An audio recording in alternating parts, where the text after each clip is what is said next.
¿Qué tal? ¿Cómo les va? Venimos de una semana diabólica con el tema del caceroleo y qué fue lo que lo promovió. No existe un escritor de ficción que sea capaz de imaginar lo que la realidad ha marcado en esta semana sobre el poder de los medios de comunicación que han vendido su alma al diablo hace ya muchísimo tiempo. Esas universidades que de vez en cuando hacen estadísticas y teorías sobre lo que es el poder perfectamente podrían encontrar en lo que sucedió de lunes a jueves, la semana anterior y los días posteriores también, una manera de decir hasta dónde se puede llegar, hasta qué límite, o no los hay, en el poder que se manifiesta desde los medios de comunicación frente a la gente, para hacerle la cabeza, para enloquecerlos y para promover la mayor idiotez colectiva que uno pueda concebir en el comportamiento que se tuvo el día del caceroleo, por algo que no existe, por algo que se inventó. No hay un escritor de ficción que se anima tanto porque empieza a escribir y dice, no, esto no me lo puede creer nadie, en la ficción. Imaginen ustedes lo que ha sido en la realidad. La presentación que se hizo de las excarcelaciones es además muy perversa, muy malvada, porque todo empezó con un funcionario de María Eugenia Vidal, que todavía está en el gobierno de la provincia de Buenos Aires, diciendo que había que despoblar un poco las cárceles, porque él, con María Eugenia Vidal y Macri, las habían poblado de una manera tenebrosa, aplicando las prisiones preventivas porque lo que querían era ideológicamente mostrar que un gobierno de derecha los mete preso a todos y chao, a la cárcel con ellos. Era una cuestión ideológica y a eso respondieron cuando se venía lo del coronavirus. Y antes de toda esta discusión, como dijo hace un rato Pablo Dugan, Contegrán, el procurador de la provincia de Buenos Aires, dijo, vamos a revisar todo esto. Hay que ver cómo podemos despoblar un poco lo que él mismo, su gobierno y su ideología habían poblado en las cárceles de la provincia de Buenos Aires. Y ahí empezó todo, pero fue ignorado. Y luego vino el fiscal Violini para establecer cuáles eran los parámetros mucho mejores que los de Contegrán, diciendo, señores, tiene que haber un límite. Los violadores, por ejemplo, no. Los criminales peligrosos, de ninguna forma. Estén muy atentos a esto los jueces cuando toman las decisiones, lo dijo el fiscal Violini, a nombre de los otros fiscales. Ahora todo lo dieron vuelta para generar que Contegrán era alguien que preveía cosas cuando en realidad, si se hubiera aplicado su criterio en la desesperación que tenía ahora por despoblar las cárceles, muchísima más gente hubiera quedado afuera. Gabriel Morini dio datos que son estremecedores para mostrar cuál es el grado de falacia de todo lo que hemos vivido la semana pasada. En abril del 2018 fueron excarceladas 1.130 personas. En abril del 2019, 1.137, y en este mes de abril, 1.000, es decir, 140 personas menos de promedio que en los años anteriores. Es una verdadera locura. Y las excarcelaciones no se produce porque de buenas a primeras haya un gobierno, sea el de Macri o fuera este gobierno que dice vamos a liberar gente. Se produce porque los plazos se cumplen. Este mes, el mes que viene, van a quedar libres 500, 600, 1.000, 1.500, porque se van cumpliendo las penas. Y porque además la misma ley que los manda presos tiene algún tipo de protecciones de derechos humanos que hay que concebir. Les voy a presentar algo que anoche, Hagan Algo, el programa con Iván Jagroski y todo nuestro joven equipo realiza los días domingos, para darles a probar, para que ustedes puedan apreciar el grado de locura que tienen los medios de comunicación para arrastrarnos a esta situación y para llevar a esa demencial manifestación de caceroleo del pasado jueves. En muchos países los centros de detención están superpoblados y las personas que albergan están peligrosamente hacinadas. La separación física y el autoaislamiento en esas condiciones son prácticamente imposibles. Es por ello que hago un llamado a los gobiernos para que actúen de manera urgente para proteger la salud y la seguridad de las personas en detención. Por la gran excusa del coronavirus. Está liberando chorros y encerrando pagadores de impuestos como nosotros, que nos tienen prisioneros del verso del coronavirus. No hay liberaciones, en todo caso, en algunos casos, y vas a ver que son muy pocos, hay un cambio en la situación de un detenido que pasa a arresto domiciliario, que no es lo mismo que liberación. La sociedad argentina ha sido víctima de la desinformación y de la mentira. Esta mentira ha trabajado sobre algo muy genuino y muy real, que es el miedo tuyo, mío, que tenemos todos a la inseguridad. sobre ese miedo han trabajado otra vez la oposición. Y hay un juez que metió a 700 presos en un mismo fallo, un juez de la provincia de Buenos Aires. Pero eso pasó, no es que no pasó. Lo que usted está diciendo, hay una política de Estado tendiente a liberar las cárceles como principio ideológico. Obviamente. ¿Cuántos fueron los que salieron con en provincia? Yo creo que había un cero de más ahí. No eran 700, me parece que eran 70. No es un problema aritmético. Cuando uno habla de las cifras, uno demuestra que de 12.587 presos que hay hoy, han salido 330 personas. Me parece que es una decisión política de ir por todo. Esto lo dijo Cristina, vamos por todo. Y el por todo es por todo. Si tenemos que armar milicias populares con los presos liberados, porque nos van a responder a nosotros, lo vamos a hacer. A algunos dirigentes da vergüenza ajena escuchar. Debería haber algún fiscal ya actuando. Esta barbaridad que dijo la señora Arieto, que van a formar milicias populares para combatir. ¿Puede el odio ideológico llevarlo a extremos de caer en la peor ridiculez? Están los que siempre han pensado de ciertas maneras, muy a la derecha, muy a favor de los medios de comunicación, y ya sabemos lo que hay detrás de Clarín y Nación, fundamentalmente. Y otros se cuelan, ahí aparece esa señora Arieto. Lo que dice es lo suficientemente disparatado como para pensar que ella, que es una persona inteligente, es muy consciente de lo que está diciendo. ¿Y a qué juega?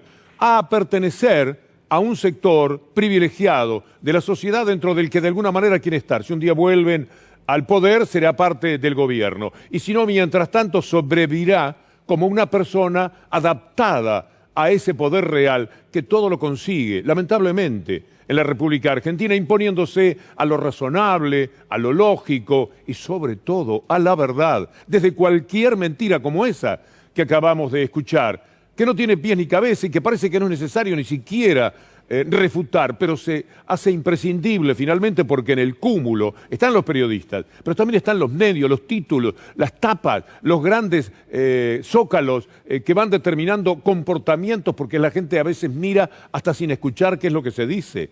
Lamentablemente esto es así. Anoche, para tratar de establecer un poco de verdad en toda esta discusión, en Hagan Algo entrevistaron al doctor Zaffaroni.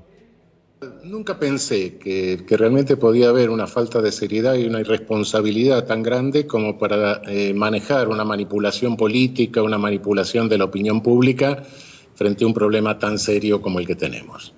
El problema no es un problema de presos, no es un problema de personal penitenciario únicamente, es un problema de la salud de todos. Es decir,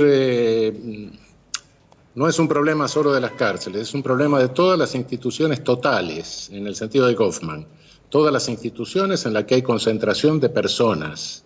Miremos los datos europeos, miremos los datos de Europa, miremos los datos de Italia. El 50% de los muertos en Europa por efecto del coronavirus ha sido de ancianos en hogares o en asilos. De los 25.400 muertos que tiene Italia en este momento, promedio 79 años, el 96% con enfermedades anteriores y el 50% en asilos y geriátricos. Bueno, cuidado, tengo una prima en este momento que se golpeó la cabeza, la llevaron al hospital de Cantú, en la Lombardía, le contagiaron el coronavirus y está muriendo ahora en otro hospital. Cuidado, la concentración de personas, la institución total, ese es el problema. Es decir, nadie dice que se van a soltar a homicidas, etcétera. Por otra parte, tengamos en cuenta de lo que se trata es de medidas transitorias. Es decir, el arresto domiciliario es transitorio. Si no se da la casualidad que termina de cumplir en estos meses que dure la pandemia, la pena, claro. O estuviese en condiciones de obtener la libertad condicional, pasado esto, vuelve. Pero el poder de la mentira ha sido devastador. Han conseguido algo de lo que seguramente se sienten muy orgullosos. Cada uno de ellos pensaría en tal ventana donde había una gente con una persona con una cacerola, es yo que lo he empujado, que lo he llevado a esto. Qué triste, pero seguramente hay quienes se fortalecen en su moral, que no compartimos para nada, cuando ven que han tenido éxito. Por supuesto son muchos, son muchísimos más. Y la insistencia, la cuestión ideológica de muchas personas, pero también un grado de idiotez altísimo. Porque llegar a la idea de que hay un presidente que está luchando con la deuda, con la recaudación del dinero que está necesitando, tratando de fijarse un impuesto por parte del gobierno contra los ojeros, contra los medios de comunicación, que en medio de todo eso diga qué buena idea sería liberar a todos los violadores que haya, todos los que se pueda por lo menos. ¿Por qué lo haría? ¿Por qué lo haría él o por qué lo pensaría cualquier persona? Es demasiado torpe como proceder de la inteligencia, llegar a semejante conclusión, pero lo consiguen. Y este es el poder, que tendría perfectamente que ser estudiado, que da para que desde el punto de vista universitario, académico, entremos a razonar cuánto poder tiene la mentira en la que nos hacen vivir. Esa mentira que, por ejemplo, excluye la responsabilidad que gente de su sector político ha tenido. Como ya les dijimos en un principio, lo primero que se dijo sobre todo este tema, lo primero, antes de que tuviéramos esta discusión, lo dijo Contegrán, procurador de la provincia de Buenos Aires, que hizo meter preso a todo el mundo porque, como dije antes, le servía desde el punto de vista ideológico. Acá todo el mundo va preso. Era la idea que ellos tenían, una cosa bien de derecha. Y llenaron las cárceles y después dijeron, che, hay demasiada gente, si llega a venir esto del coronavirus vamos a tener problemas, hay que sacar gente. E instruyó para que esto ocurriera. Pero mejor es el informe complementario de Hagan Algo de anoche, para que usted vea un poco también de la mentira, para que todo no quede en la impunidad más absoluta, para que cualquiera diga algo y le resulte gratis. Y es un escándalo. Lo excarcelaron por el coronavirus y ya lo detuvieron robando. Mirá, la pandemia por el coronavirus viene de China, pero la pandemia de la insensatez es toda nuestra, ¿eh?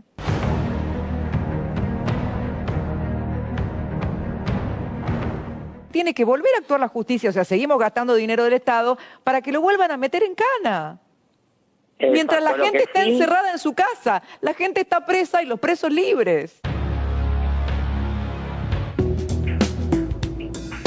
Y sin embargo hay cosas todavía más graves, porque todo esto puede hacerse también en nombre de que con la justicia, y no va a pasar nada porque está en manos de ellos, del poder real, de quienes arman la historia del lawfare en la República Argentina, es decir, los medios dominantes, que usted sabe, yo les digo Clarín y Nación, los jueces que participan de esta historieta que han armado en el mundo de la justicia y, por supuesto, los sectores políticos que en aquel momento, 2015, empezaban a estar en el gobierno. Posiblemente sea, como ella dice, el de Ana María Figueroa, el primer caso de lawfare en la Argentina, es decir, la participación aviesa, perversa de los medios de comunicación cohabitando todo esto con sectores de la justicia. Ella tiene que tratar el memorándum con Irán y viene alguien a nombre de Garabano que se llama Juan Bautista Maíquez y dice esto tiene que salir de tal manera. Ella lo echa poco menos de su juzgado. ¿Y qué viene después? Todo el ataque de Clarín, día por día, permanentemente. El último día, antes de que saliera la inconstitucionalidad del tema del memorándum, Clarín sacó una nota que vamos a ver después, firmada ¿por quién? Por el inefable Daniel Santoro. ¿Pero por qué me permito decir que fue el primer caso de lawfare? De alguna manera lo describe Ana María Figueroa, porque fue la acción de sectores de la justicia en manos nada menos que de Garabano, un bochornoso personaje que se merece ser nombrado cada día de nuestra vida para saber qué es lo que no queremos de la justicia. De este Juan Bautista Maíquez y de todos los Maíquez que son como los Dalton dentro de la justicia. Pero como no funcionó el apriete, la coacción, la presión que ejercían sobre ella, vino después Clarín, cuando no, para hacer posible un ataque sistemático de 3 años en la que no había día en la que Ana María Figueroa abriese el diario sin encontrar algo que la estuviese sindicando como perseguida, como hostigada, aunque la presentación que se hacía era de una persona denunciada en el Consejo de la Magistratura por Geminiani, el hombre, bueno, ya conocemos la historia en casación de ese personaje, del Colegio de Abogados, gente muy, pero muy especial que hay en la Argentina. Escúchela con atención. Elegimos una frase, porque ya se escuchó bastante, la nota excelente de Mariano Martín el sábado pasado en el programa Toma y Daca. Y allí Ana María Figueroa describe lo que es el lawfare. Y presiones muchísimas. Pues de entrada, desde el propio diciembre del 2015, y presiones muchísimas. Pues de entrada, desde el propio diciembre del 2015, cuando me vinieron a preguntar cuánto iba a demorar en sacar un fallo, etcétera, cosa que no me había pasado nunca en el tiempo que estoy yo en el ejercicio de la jurisdicción en casación. Les dije que el Poder Judicial era independiente y que no entraran a mi despacho a hacerme ese tipo de preguntas. Y ahí no lo hicieron más personalmente a través del poder político, pero sí lo hacían con títulos de diario. No lo hicieron más personalmente a través del poder político, pero sí lo hacían con títulos de diario. Los diarios. Vamos a poner un título el día antes de, ya que estábamos hablando del memorándum con Irán, aproximémonos. Casación demora la caída del memorándum con Irán. La nota la firma Daniel Santoro, pero busquemos atrás lo que estaba antes, no el destacado, sino lo que teníamos en pantalla, que es la página de Clarín. ¿Podemos quitar eso? Miren esto, ahí está, esperan un dictamen de la Corte Suprema, casación demora, pero ¿quién demoraba? La presidenta saliente de la Cámara de Casación Penal, Ana Figueroa. Este era el día antes, todos los días, en la persecución porque no salía el fallo de una buena vez, tal como quería Clarín. El firmante, Daniel Santoro. Así hemos vivido. Por eso, Cristina Fernández de Kirchner, no bien se conoció la noticia y trascendió que el nombre era Maíquez, sobre esto hicieron una opereta. Tanto Maíquez como quienes están a su alrededor apretando todo lo posible, cosa que podemos demostrar si alguien viene y pregunta por qué lo decimos. Pero no es necesario ahora. Lo que sí quiero decir es que Ana Figueroa nunca dijo que no era Maíquez. Dijo, yo nunca dije que fuera Maíquez, que fue lo que señaló en la nota con Mariano Martín. Mariano Martín la apuraba, le daba nombres, Valde Maíquez, y ella no dice, no es Maíquez, como había dicho de Garabano, no es Garabano. Después, un medio entrevista a Figueroa y le dice, usted dice que es Maíquez, no, yo no digo que sea Maíquez, yo no digo nada. Yo no he nombrado a Maíquez, lo cual es verdad, ella no había nombrado a Juan Bautista Maíquez. Y con eso armó Clarín esas tapas de bochorno, de vergüenza, de insulto a la verdad de todos los días, diciendo una jueza, esta jueza Ana María Figueroa, desmintió a Cristina Fernández de Kirchner. Pero consiguen que los que leyeron eso, los que leyeron el Zócalo, los que en algún momento, cada vez más espaciadamente, hayan pasado por TN, para creer que las cosas fueron de esa manera. Y además están los repetidores, por adulación, porque soñarán con algún día llegar a ese medio de comunicación, creerán que pagan muy bien. Hay que decirles que el sueldo de este mes lo pagan 2 veces Clarín, aunque los popes se reparten 800 millones de pesos, pero esa es otra historia. Permítame mostrarle los tuits de Cristina Fernández. Aquí hay total verdad, porque estamos en condiciones de decirle que sí, que era Maíquez. Acabo de escuchar a la jueza Ana María Figueroa de la Cámara Federal contando cómo fue presionada por Juan Bautista Maíquez, ex consejero de la magistratura en el Ejecutivo. Debo decir que el que perseguía en el Consejo de la Magistratura a Ana María Figueroa era este Maíquez. Él era el que intentaba ejecutar una de las tantas insanías judiciales dentro de las que estableció su proceder en ese Consejo de la Magistratura. Pero sigamos con los tuits de Cristina, son 2 más. El siguiente dice, la primera imagen que me vino a la cabeza, es verdad, fue la del rostro demacrado de Héctor Timerman, enfermo y preso en su domicilio. Creo que a quienes fueron privados ilegítimamente de su libertad durante meses en esa causa, otros fantasmas deben haber atravesado sus pensamientos. Y por último, dice Cristina Fernández, ¿qué imagen, qué pensamientos atravesarán la cabeza de Horacio Rodríguez Larreta, enterándose que Juan Bautista Maíquez, a quien propuso y designó como fiscal general del Poder Judicial de la Ciudad de Buenos Aires, aprieta a jueces y juezas para obtener fallos a la carta? Debo decirle a Cristina Fernández de Kirchner que desde mi punto de vista este es nada más que un dato de tantos que se pueden recopilar sobre la conducta de Horacio Rodríguez Larreta.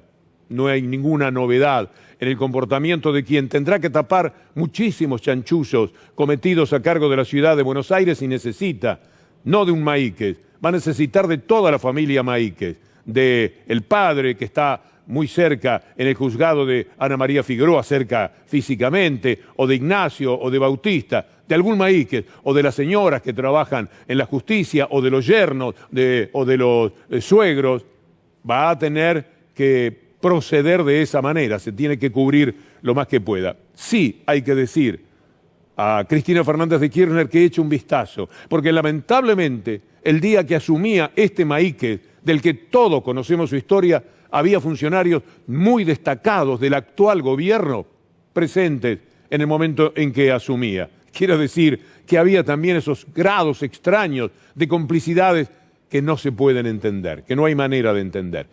Juan Martín Mena. Volviendo a las actuaciones del Consejo de la Magistratura, instruidas por el representante del Poder Ejecutivo de Macri en el Consejo de la Magistratura, esas 3 denuncias duraron 3 años. Claro. Que es el límite máximo que prevé la ley. Y si en 3 años uno no comprobó los hechos que están denunciados, la denuncia tiene que caer. Y ese fue el destino de las 3 denuncias contra la doctora Figueroa. Durante 3 años el macrismo mantuvo abiertas esas investigaciones, produciendo prueba, y es una clara forma de apriete y de extorsión a los jueces. La persecución judicial que el gobierno anterior llevó adelante utilizando esta causa le costó la vida a nuestro canciller. Entonces creo que el tema es de una gravedad inusitada como para que quede dudas o medias tintas respecto de cómo fueron ejercidas esas presiones. Y no es poco lo que aclarás respecto del rol del representante, del ex representante del Poder Ejecutivo del Consejo de la Magistratura, porque como bien vos decís, la jueza Figueroa, Ana María Figueroa, en el 2016 se le abrieron 3 denuncias por mal desempeño en el Consejo. Las 3 fueron instruidas por el doctor Maíquez. Y esto puede caer en el olvido. Lamentablemente, sí, el beneficio que tiene el periodo de 4 años de gobierno neoliberal en lo económico, pero también antirrepublicano y antidemocrático, llevado a cabo por las corporaciones que tenían como gerente a Macri en el cargo de presidente, va a quedar en el olvido entre la pandemia, etcétera, y pasa el tiempo. Y la verdad es que con un amigo, Carlos Almenara de Mendoza, con Debate Mendoza, que es un portal al que se puede entrar y hay muchas cosas muy interesantes, decidimos seguir de vez en cuando algunas de las alternativas de cosas terribles que han sucedido en la Argentina y que quedan en el olvido. Hoy, hace 3 años, la sociedad amanecía con el conocimiento de que la Corte Suprema había votado el 2-1. Mire, no me importa ese título, quítenlo, esa parte. Dejen la tapa nada más, ¿posible? Esta tapa está hablando de que la Corte... No, eso no, quítenlo, dejen la tapa tal como está. Es gracioso. Porque hay un título que dice, chiquitito así, ese, no pongan nada. La Corte repuso la ley del 2-1. Mire la importancia que le daban al otro día, hoy, hace 3 años de aquello. Y mire las tapas de esos días siguientes. Ahora sí podemos ir corriendo sobre los títulos de las tapas para que usted vea cómo estaban jugando en el año 2017 de paso. El día 5 ya no había absolutamente nada. Dejen la tapa nada más, no le pongan ningún destacado, porque no los necesitamos.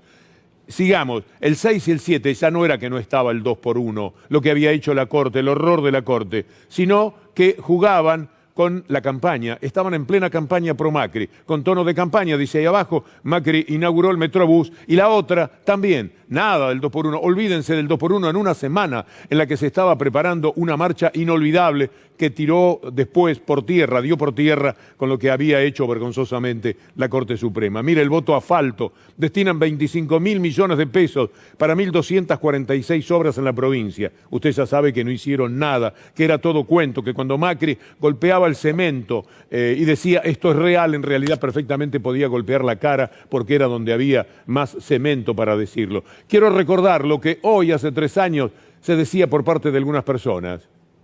Para dar vuelta a este fallo antidemocrático y pro dictadura.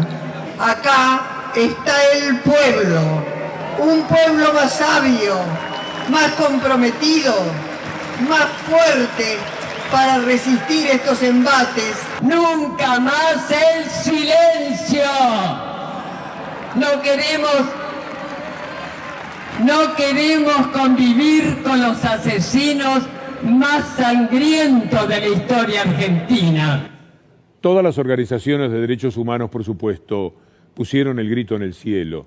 Toda la indignación de ellos estaba presente, de alguna manera, en cada corazón de los argentinos bien intencionados. Porque era atroz lo que estaba haciendo esa corte de vergüenza, con Rosenkrantz puesto por Mañeto en la corte, con Lorenzetti apretado por Clarín e imposibilitado de hacer nada decente, y además promotor de algunas de las iniquidades más feroces que se han hecho por parte de la Corte Suprema.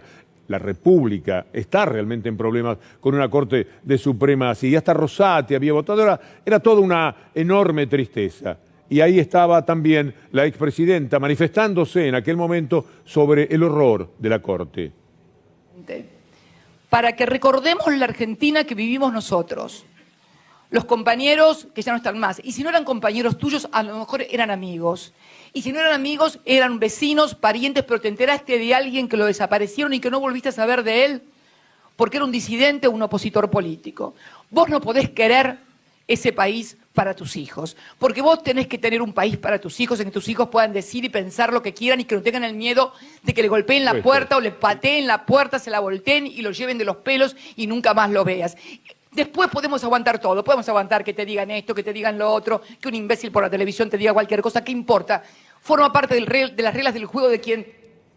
Me parece que previmos demasiado con Julián Capazo, con Anabela Sánchez, nuestros excelentes productores, porque ahora tengo que elegir entre la deuda. La deuda, ya saben ustedes lo que han dicho los bonistas, entre los cuales está, no podía ser de otra manera, Clarín como en todos los negociados que puedan existir. Hay mucho apoyo para el gobierno. El gobierno no va a estar solo. Escuchémoslo a Guzmán, pero mientras tanto pensemos, la ONU sabe lo que sucede. Los países más serios saben de qué se trata la deuda. Saben cómo fue que Macri le metió 100.000 millones nuevos de dólares a la deuda que ya tenía la Argentina y a la que contrajo para pagar las cuotas de las deudas, los intereses de las deudas que venían desde el año 2003. La ONU lo sabe, la UIA lo sabe, lo sabemos todos. Así que tenemos que estar muy unidos detrás del propósito del gobierno de llevar a cabo una negociación en la que cabe decirle, bueno, si no les gusta,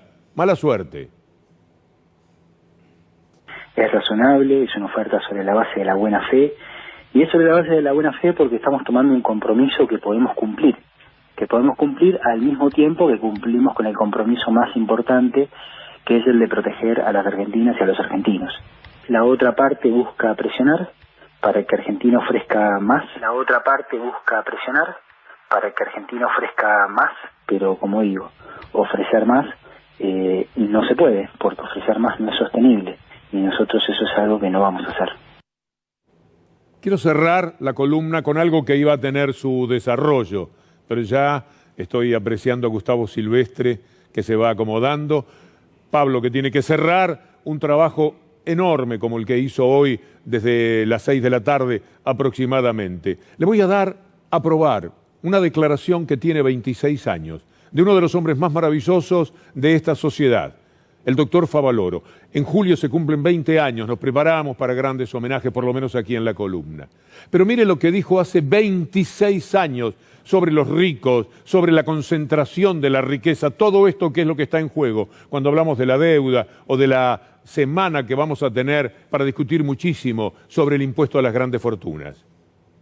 Hay datos claritos. En la Argentina, en los últimos 30 años, está totalmente demostrado que la ganancia, el dinero que se produce en el país, cada vez va más a la clase privilegiada. Y los ricos viven muy bien, pero los pobres son cada vez más y reciben menos. Punto.